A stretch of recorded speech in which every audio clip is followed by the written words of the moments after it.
Hello, everyone, and welcome back to Big Time Fantasy Football. You're here with your hosts, Nick and Zach, and today we Yo. have a great video in store for you. We are continuing our prospect profiles, and we are working with the top five running backs. So I will share this. Yes, sir.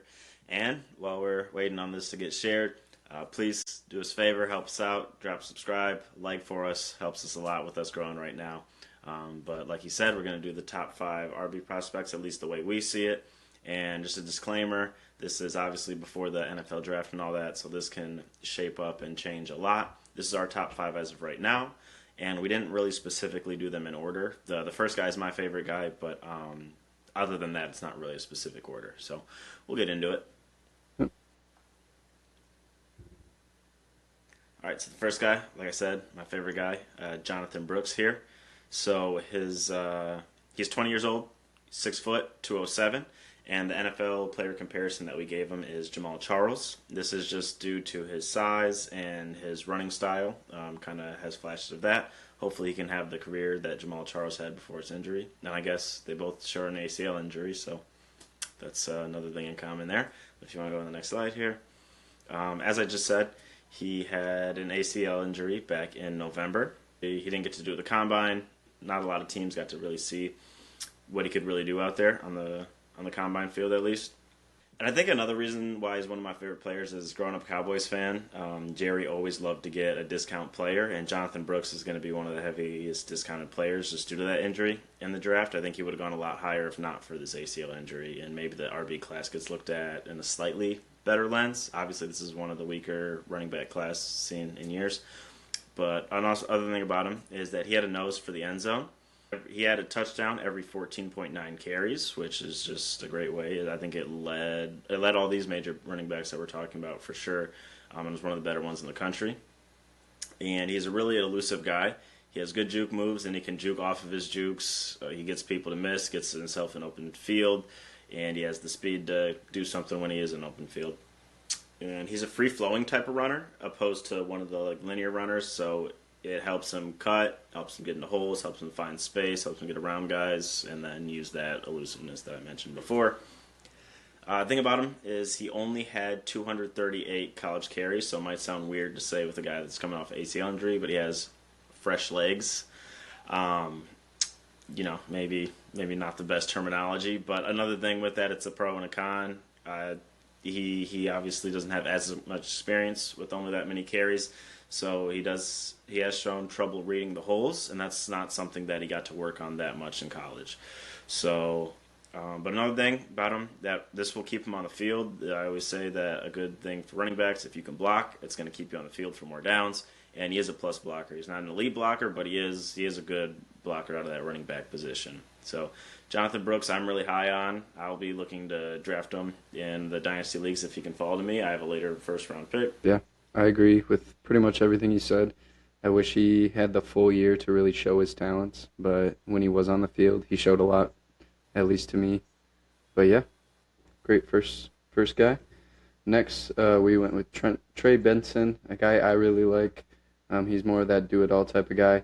He's 21 years old, 6'1", 223, so not a tiny frame, not the biggest frame that we have here, but definitely a solid NFL frame. Player comparison-wise, we put Nick Chubb and Leonard Fournette.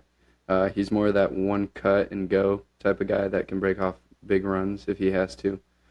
He has 4.39 speed. That's what he tested at the combine. So sub 4.4 is really what you're looking at with running backs. And past two seasons, he had over 1,000 yards from scrimmage. So going back to the past two seasons, he had great production, but in 2021 he had a very gruesome injury that most people thought would end his career. He tore his ACL, MCL, lateral meniscus, medial meniscus, and another tendon in his knee, all in the same knee. So it's really impressive to see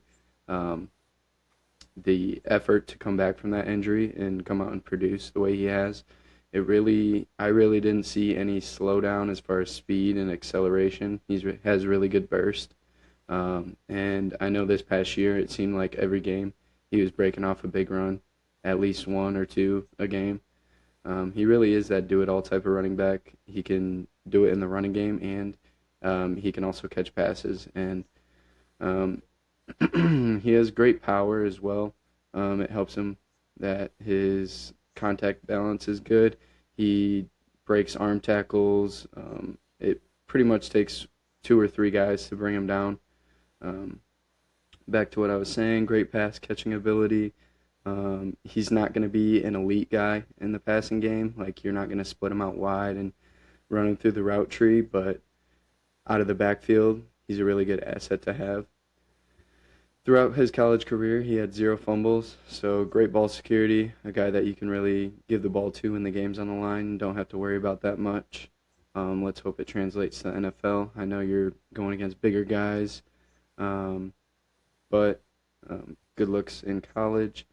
And then along with the pros that we have here, cons, he isn't really great in the pass blocking situations. He's not too much of a detriment, but he's really not someone you want to be in there just pass blocking. So he still has a chance to get a third down role, but most likely he's going to be going out for passes. He also has limited side-to-side agility. He's more going to make you miss by running you over or running through an arm tackle. He's not really going to juke you out of your shoes. And he often seeks out contact instead of making a guy miss, which when you get to the NFL, that's going to put more and more strain on your body, especially with the big guys that we have in the NFL today. So, yeah, hopefully that doesn't make him an injury risk. I know he already has the previous knee injury, but he looks good right now. I like Trey Benson a lot.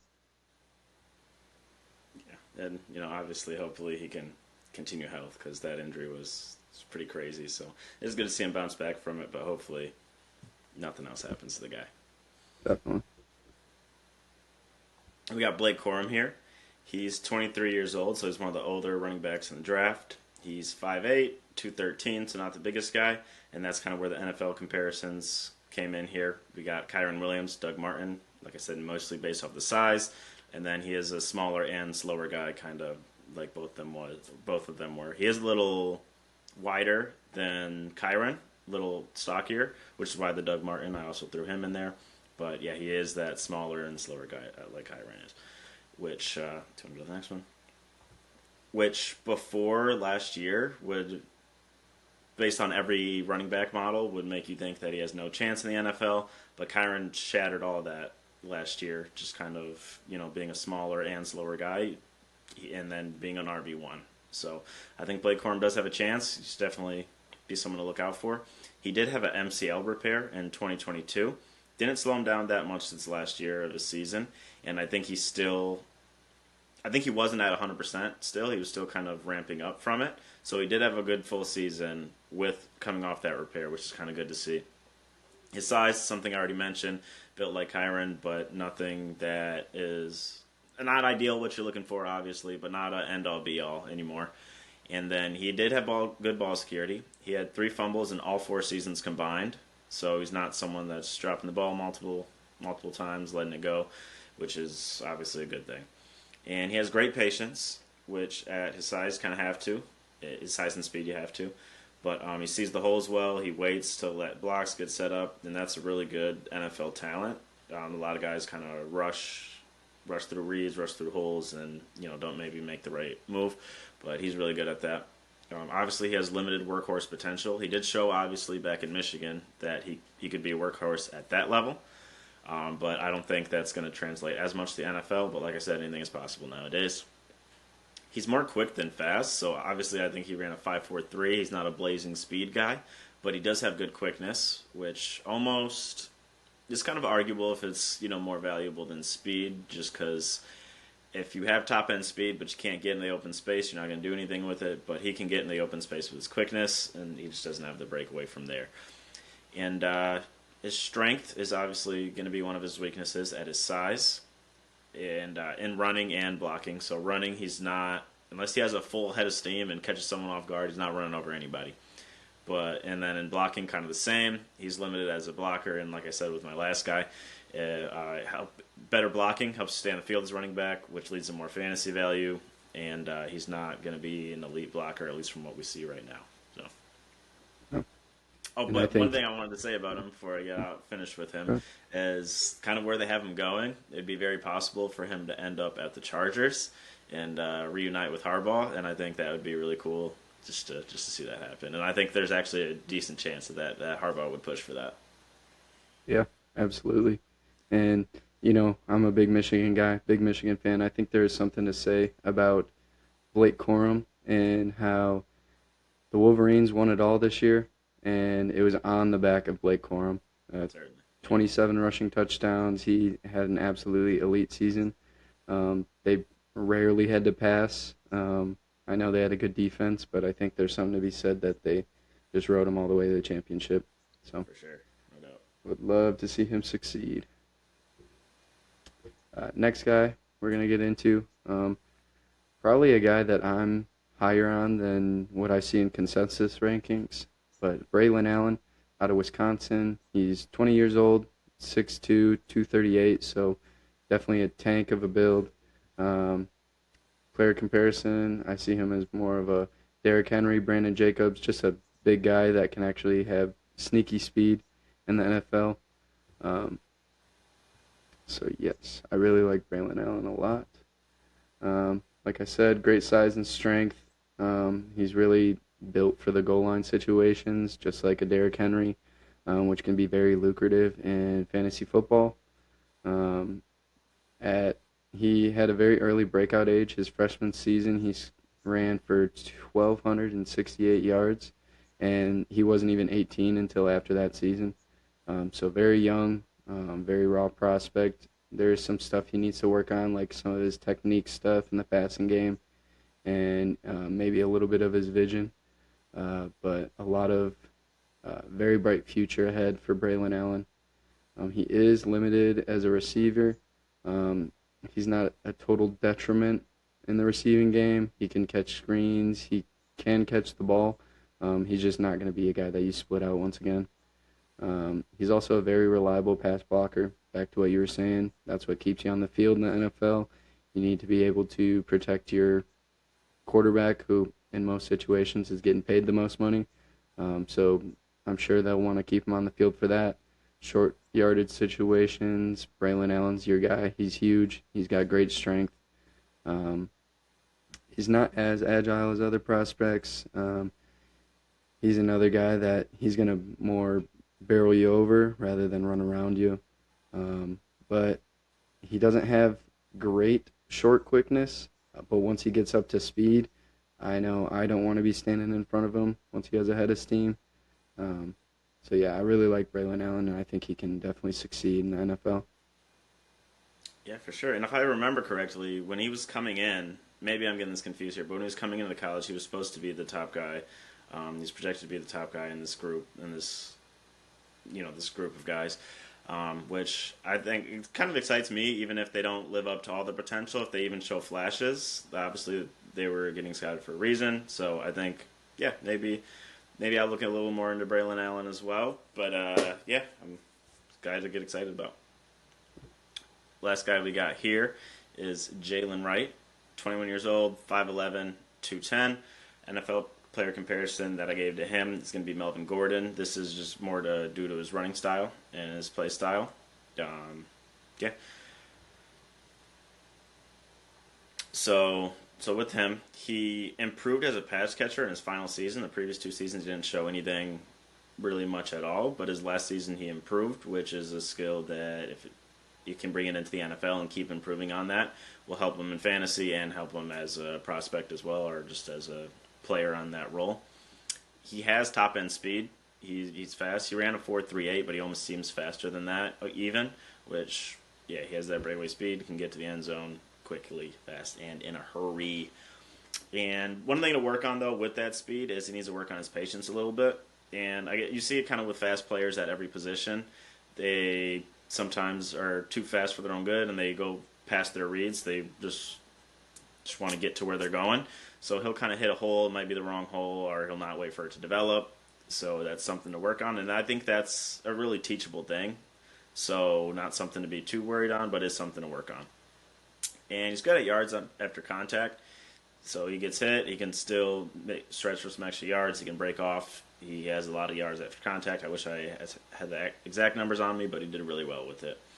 And he's a great athlete. That kind of goes with that speed and that yards after contact. Based on NFL.com, he had the second highest athleticism score in the draft for running backs, which obviously is good. And then he did have fumble issues. I believe he had 4 in this last season alone. Something compared to Corum, who I said earlier had 3 in his whole college career in 4 years. He had 4 this year. So obviously he's not giving it up every game, but that's still way more than you want to see. And he is a linear type of runner. So earlier I said that Jonathan Brooks is kind of a free-form runner, kind of loose, and Jalen Wright's the opposite of that. He's a linear runner, which has its pros, has its cons. If there's a hole and there's somewhere to get to, he can go straight there.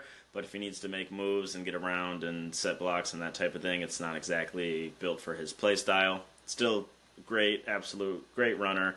I'm pretty high on this guy as well. But yeah, that's Jalen Wright.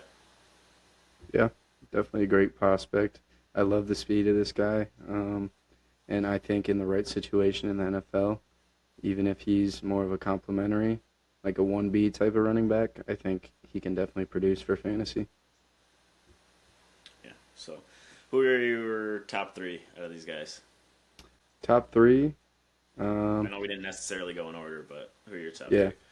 3? I really like Jonathan Brooks, like you, as my number 1. I think if he wasn't injured, he'd be the clear-cut number 1. He'd make this draft class look a lot better. But yeah, I like him as the number 1. He's more of a guy that you're going after. If you're kind of rebuilding, you're really not gonna have him this year. You got to be patient with him, but he is an elite prospect. Number 2, I think Trey Benson. He's that do-it-all type of guy. And he can really be valuable for you. And then number 3, I'm a homer. I like Blake Corum. Yeah, I think I got it. Brooks, Wright, and then Benson. It's gonna be mine. Okay. This is my Yep. order for there. Maybe, and I almost wanted to say Brooks, Wright, and then Corum, but those are just the 3 guys I looked into. So I'm trying to not just throw my bias to the people I looked at. But Benson and Corum kind of there fighting for the 3rd spot. But I'll give it to Benson just because of the size. Gotcha. Cool. Well, I think that'll do it for us here at Big Time Fantasy Football. If you liked the video, hit like. Make sure you're subscribed to the channel for the rest of our prospects. And going into next season, we'll drop our rankings, do some more things. But, yeah, that's all from us. Thanks for watching. Tuning in.